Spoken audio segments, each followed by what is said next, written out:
नमस्ते दोस्तों, आप देख रहे हैं लर्न विथ पढ़ाकू, जहां शिक्षा होती है और भी इंटरेस्टिंग और आसान।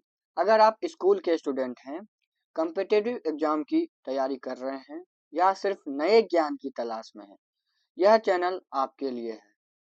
हर वीडियो में मिलेगा conceptual clarity, smart tricks and real life example जो आपको पढ़ाई में आगे बढ़ने में मदद करेगा। तो आज से हम लोग पॉलिटी की क्लास को स्टार्ट कर रहे हैं। तो चलिए बिना टाइम वेस्ट किए शुरू करते हैं आज का क्लास।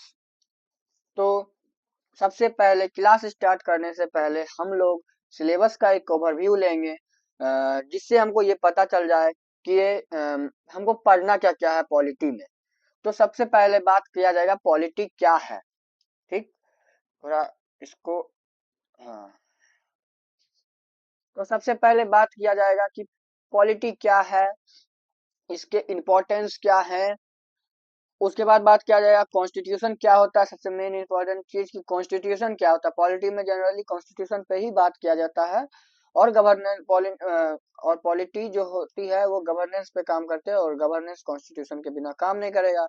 तो तो दूसरा टॉपिक हमारा रहेगा व्हाट इज कॉन्स्टिट्यूशन, और उसमें हम लोग उसकी डेफिनेशन के बारे में, नीड्स के बारे में, कॉन्स्टिट्यूशन के प्रकार के बारे में पढ़ेंगे।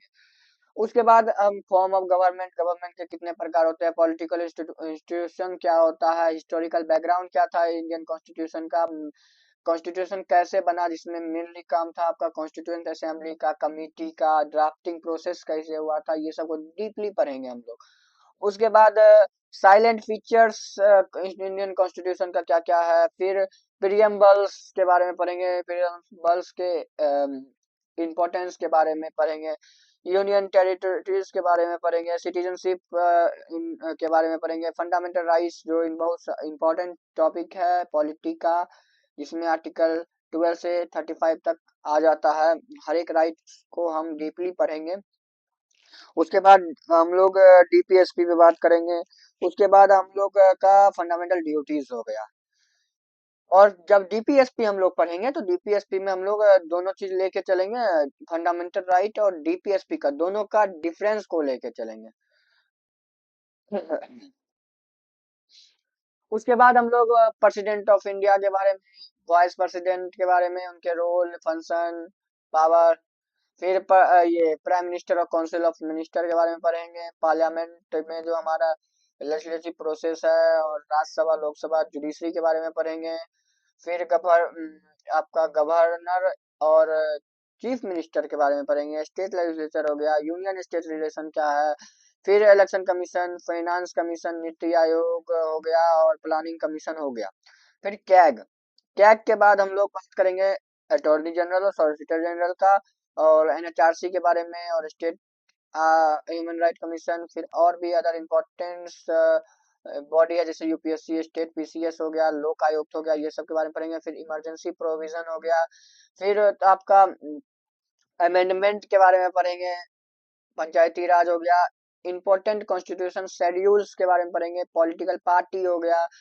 पब्लिक पॉलिसी वेलफेयर में जैसे आ गया आपको पीएम किसान योजना आया था, मनरेगा आया, आयुष्मान भारत आया, ये सब के बारे में पढ़ेंगे। तो आज का क्लास हम अब स्टार्ट करते हैं। सबसे पहला टॉपिक हमारा है व्हाट इज पॉलिटी, जो कि एक हम लोग आज का क्लास सिर्फ और सिर्फ एक इंट्रोडक्शन रहेगा, कि मतलब दो क्लास चलेगा जो कि इंट्रोडक्शन पे ही काम करेंगे। क्या पॉलिटी को का हम लोग यहाँ पे एक बेस तैयार करेंगे। जिसमें सबसे पहला पहला टॉपिक है हमारा व्हाट इज पॉलिटी। इसमें हम लोग अभी पढ़ेंगे मीनिंग के बारे में, उसके स्कोप के बारे में, और इम्पोर्टेंस के बारे में। उसके बाद दूसरा टॉपिक है कॉन्स्टिट्यूशन। इसमें आप लोग पढ़ेंगे डिफिनेशन, और क्यों कॉन्स्टिट्यूशन बनाने की जरूरत पड़ी, और क्यों मतलब जरूरत क्यों पड़ी, और टाइप्स के बारे में, कॉन्स्टिट्यूशन कितनी प्रकार के होते हैं। ठीक, तो आगे हम बढ़ते हैं। सबसे पहला टॉपिक जो हमारा है व्हाट इज पॉलिटी, पॉलिटी क्या है। तो इसमें सबसे पहला पॉइंट आता है मीनिंग क्या है पॉलिटी का, पॉलिटी का मतलब क्या होता है। तो पॉलिटी जो है रेफर करता है गवर्नेंस सिस्टम को, गवर्नेंस सिस्टम को, सोसाइटी में गवर्नेंस कैसे होता है, सोसाइटी कैसे चलती है, उस पर पॉलिटी एक दिशा निर्देश करता है, जिसमें हमारा जो उसके स्ट्रक्चर की बात होती है वहां पे, फिर ऑर्गेनाइजेशन की बात होती है, और गवर्नमेंट कैसे फंक्शन करता है, और पॉलिटिकल इंस्टीट्यूशन जो है वो हमारा कैसे फंक्शन करता है, गवर्नेशन में जो लॉ चलते हैं वो कैसे चलते हैं, यही सब पे पॉलिटी बात करती है। ठीक।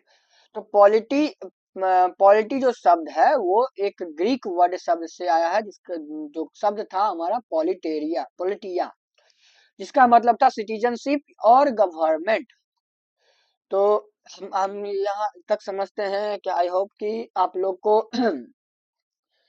यहाँ तक तो समझ में आया होगा मीनिंग क्या है पॉलिटी का, ये समझ में आया होगा। अगर आपको कोई भी डाउट हो तो आप कमेंट बॉक्स में अपना डाउट रख सकते हैं। हर एक बच्चों का डाउट को वहां पे सॉल्व किया जाएगा कमेंट बॉक्स। अगर आपका डाउट जब बड़ा होगा तो इस पे एक डेडिकेटेड वीडियो भी लाया जाएगा। तो आगे हम बढ़ते हैं। तो दूसरा टॉपिक हमारा था इस है उसी में व्हाट इज पॉलिटी में ही स्कोप क्या था पॉलिटी का। तो पॉलिटी का स्कोप के बारे में पढ़ते हैं। तो पॉलिटी बहुत बड़ा सब्जेक्ट है, जिसमें बहुत सारे एक्सपेक्ट जो गवर्नेंस के एक्सपेक्ट हैं वो इसमें इंक्लूड होते हैं, जिसमें हमारा फॉर्म ऑफ गवर्नमेंट हो गया। तो सबसे पहला चीज हो गया तो आपका फॉर्म ऑफ गवर्नमेंट। गवर्नमेंट कितने प्रकार के होते हैं? गवर्नमेंट 6 प्रकार के होते हैं। हम इसको डीपली पढ़ेंगे गवर्नमेंट के प्रकार को। उसके बाद हमारा आता है पॉलिटिकल इंस्टीट्यूशन, जिसमें आपका लेजिस्लेचर, एक्सिक्यूटिव और जुडिशरी तीनों आता है। तो लेजिस्लेचर हो क्या हो गया? जो कानून बनाता है, ये इसका काम है लॉ बनाना। ठीक। तो इसका काम है लॉ का पालन करना। और जुडिशरी का काम क्या है?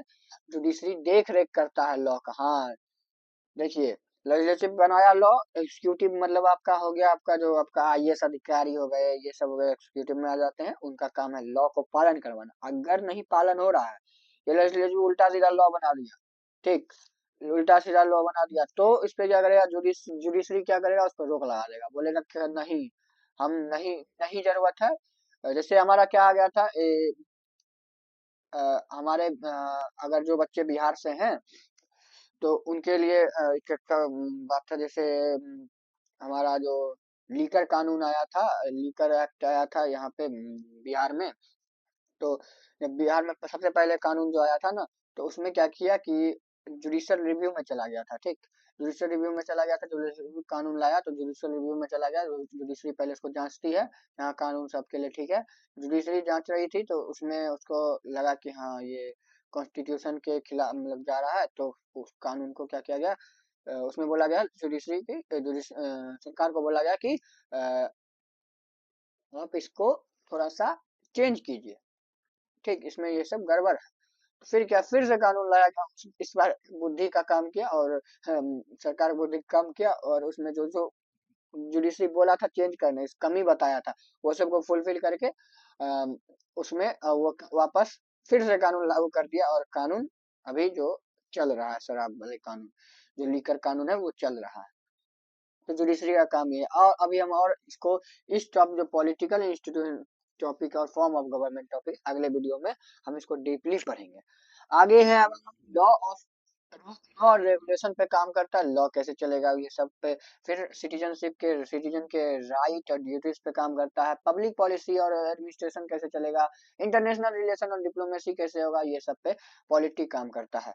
तो अब हम बात करेंगे इम्पोर्टेंस ऑफ पॉलिटी का इम्पोर्टेंस क्या है। तो सबसे पॉलिटी को समझना सबसे बहुत जरूरी है। क्यों क्यों जरूरी है? तो सबसे पहला पॉइंट क्या है हमारा, तो ये हमको, it help citizen be informed about their right and responsibility. ये सिटीजन को हम उनके राइट, उनके अधिकार और उनके दायित्व को के बारे में बताता है। इट इट दूसरा point, it exam explain how government function and make decision. और पॉलिटी ये भी बताता है कि गवर्नमेंट काम कैसे करेगा करता है और डिसीजन कैसे लेता है गवर्नमेंट। उसके बाद तीसरा पॉइंट हमारा, it play a key role in shaping the law and policy that affect daily life.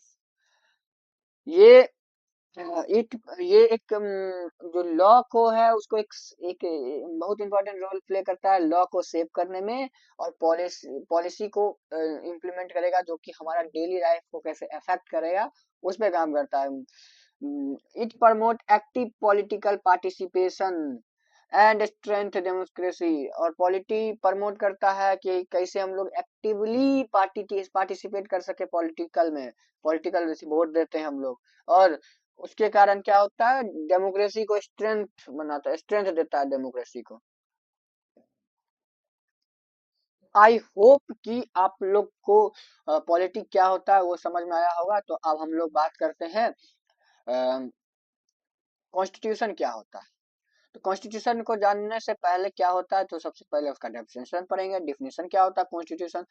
Constitution A constitution is a fundamental legal document that outline the principal framework and functioning of a government। एक ये legal document है, सीधा बात है, किताब है तो document ही legal document है जो कि एक फ्रेमवर्क और गवर्नमेंट कैसे फंक्शन करेगी इस पे बात करती है।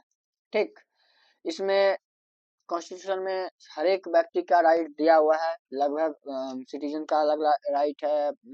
इसको हम लोग कॉन्स्टिट्यूशन को जब हम पूरा डीप में पढ़ेंगे तो हमको और भी बहुत चीज समझ में आएगा। इस चीज में देखो, देखिए यहाँ पे इट डिफाइन द स्ट्रक्चर, ये क्या हो जाता है, it define the structure of government, the distribution of power and right and duty of citizen. हम अभी तुरंत बोले कि ये it define the structure of government and distribution of power. Power government का बीच में पावर को डिस्ट्रीब्यूट कर दिया गया है, और जो सिटीजन के राइट्स और उनके ड्यूटी है इनके बारे में डिफाइन किया गया है।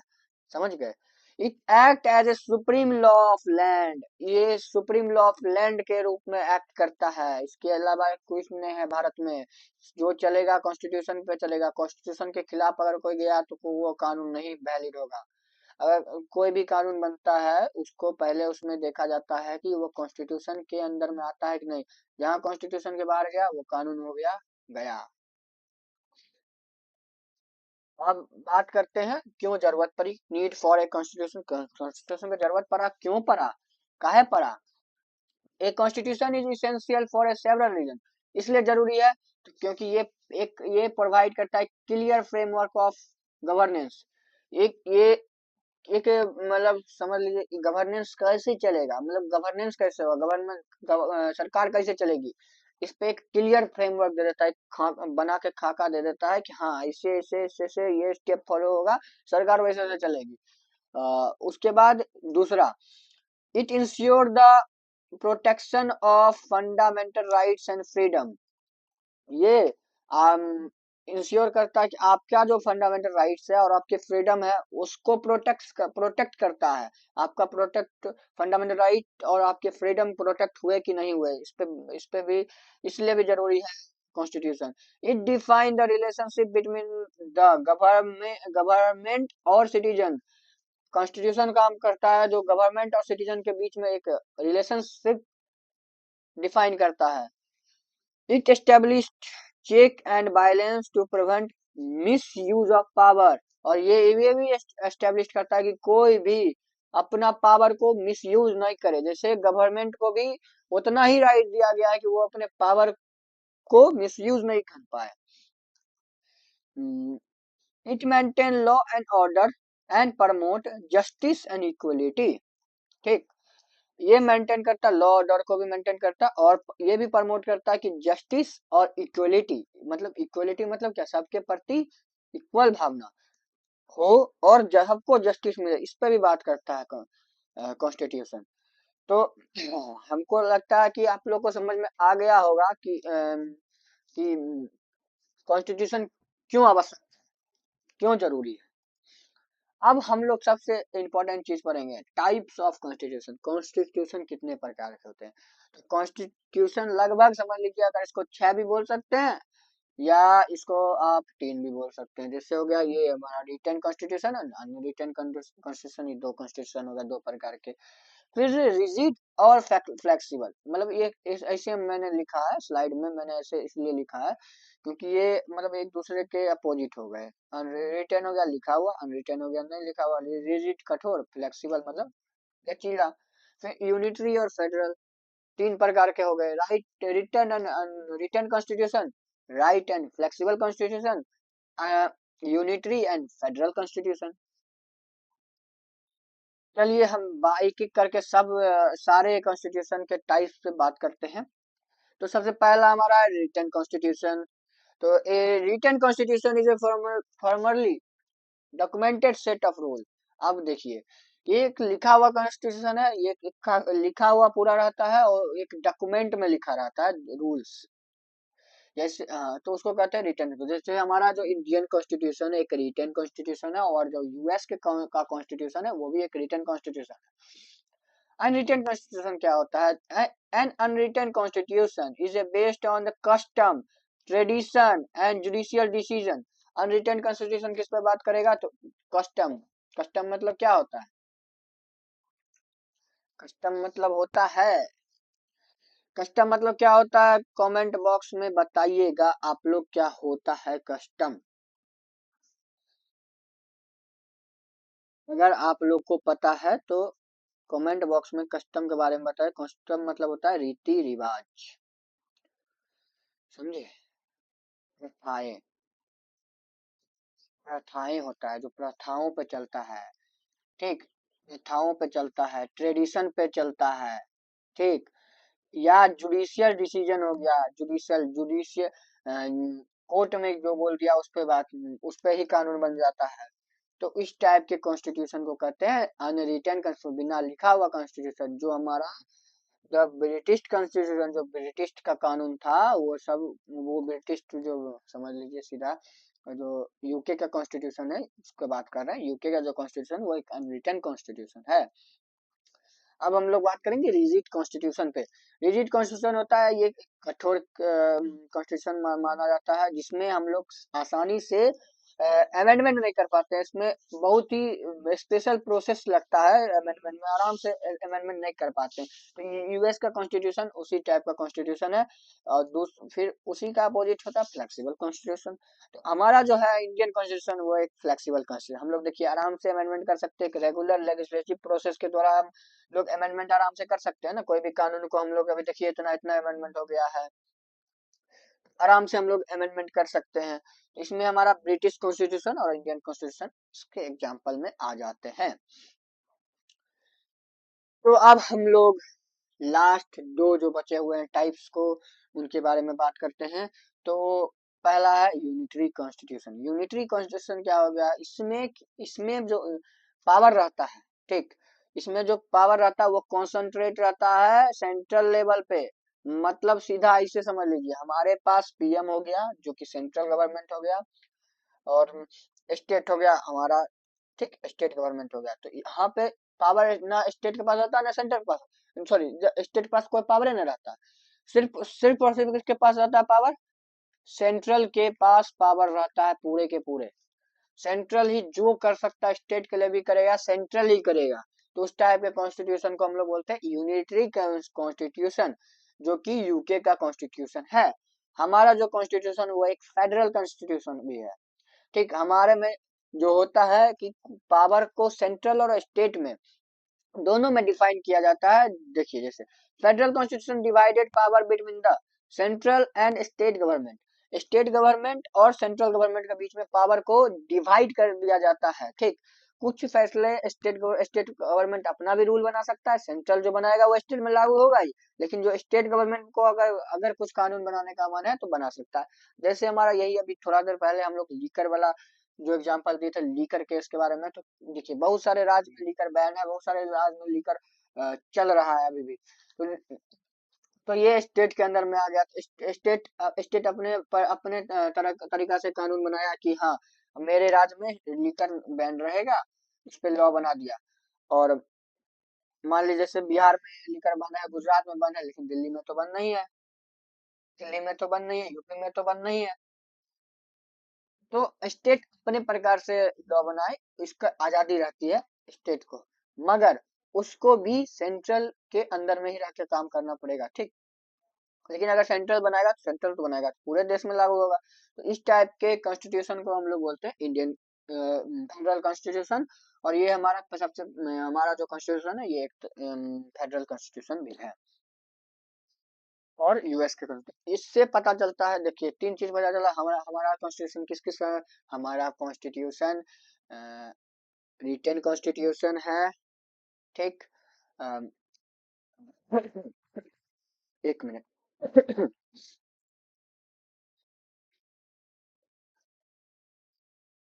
हमारा कॉन्स्टिट्यूशन एक रिटन की, एक मिनट तक लिख लेते थोड़ा सा।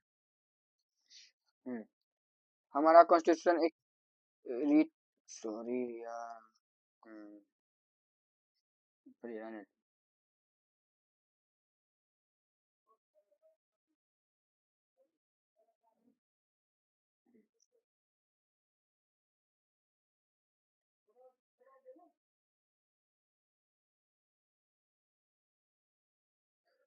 कॉन्स्टिट्यूशन एक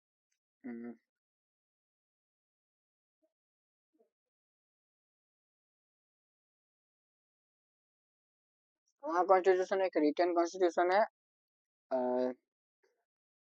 फ्लेक्सिबल कॉन्स्टिट्यूशन है क्योंकि हम लोग आसानी से अमेंडमेंट कर सकते हैं, और फेडरल कॉन्स्टिट्यूशन है। तो